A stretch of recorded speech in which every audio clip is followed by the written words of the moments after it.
Shalom bagi kita semua. Sebelum kita mendengar kebenaran firman Tuhan yang menjadi renungan bagi kita hari ini, kita satukan hati kita berdoa. Bapa kami yang di surga, kami sungguh bersyukur ya Tuhan atas setiap penyertaan Tuhan dalam kehidupan kami. Saat ini Bapa kami mendengar kebenaran firman-Mu. Ajari kami ya Tuhan sehingga firman-Mu boleh kami hidupi dalam hidup kami. Di dalam nama anak-Mu Yesus Kristus kami berdoa dan mengucap syukur kepadamu. Amin.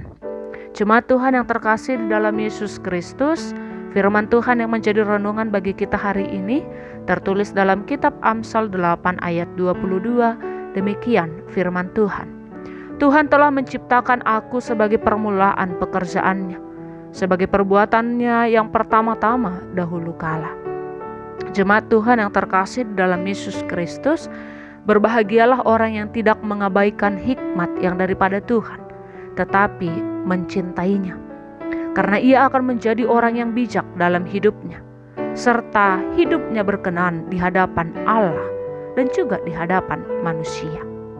Hikmat sudah ada ketika Allah membentuk bumi dan segala isinya. Beberapa tokoh Alkitab menceritakan tentang bagaimana hidup di dalam hikmat yang daripada Tuhan. Di antaranya adalah Raja Salomo. Kita tahu bagaimana kehidupan Raja Salomo yang memerintah dengan jujur dan adil. Dia mampu memerintah dengan jujur dan adil, bahkan segala sesuatunya tercukupi dalam hidupnya.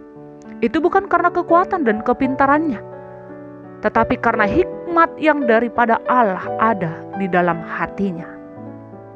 Begitu juga dengan Daniel.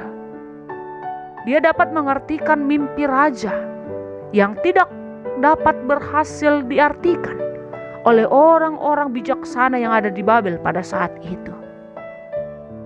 Daniel mampu mengartikan mimpi tersebut karena dia beroleh hikmat yang daripada Allah.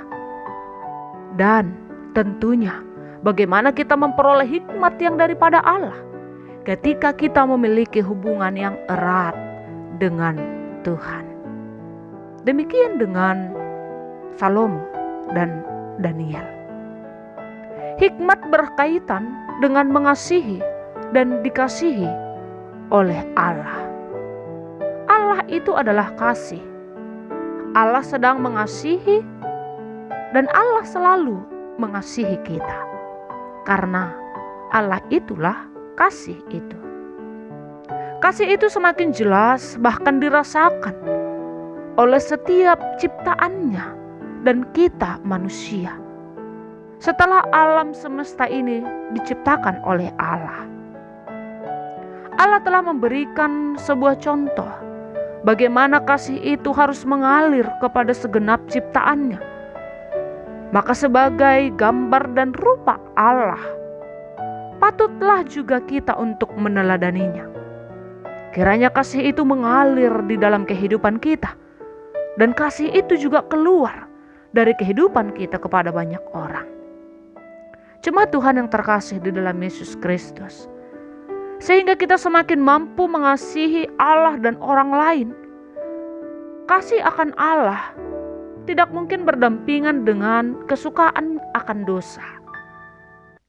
Mengasihi Allah berarti kita harus memutus hubungan dengan kejahatan, kebohongan, dan ketidakbenaran di dunia ini. Dan kita mulai benar-benar hidup di dalam berhikmat. Hidup di dalam berhikmat artinya menyerahkan hati dan diri kita secara total di dalam roh yang penuh kebenaran, kejujuran, kekudusan, keadilan dan kesucian di dalam Allah. Lalu terus mengalami pemurnian dan akhirnya kita memperoleh penyelamatan.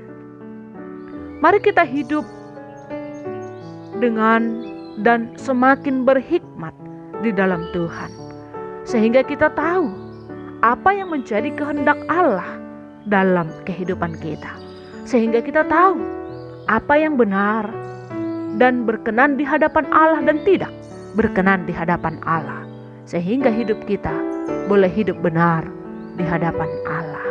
Amin. Demikian firman Tuhan yang menjadi renungan bagi kita hari ini. Tuhan Yesus memberkati kita semua. Kita berdoa.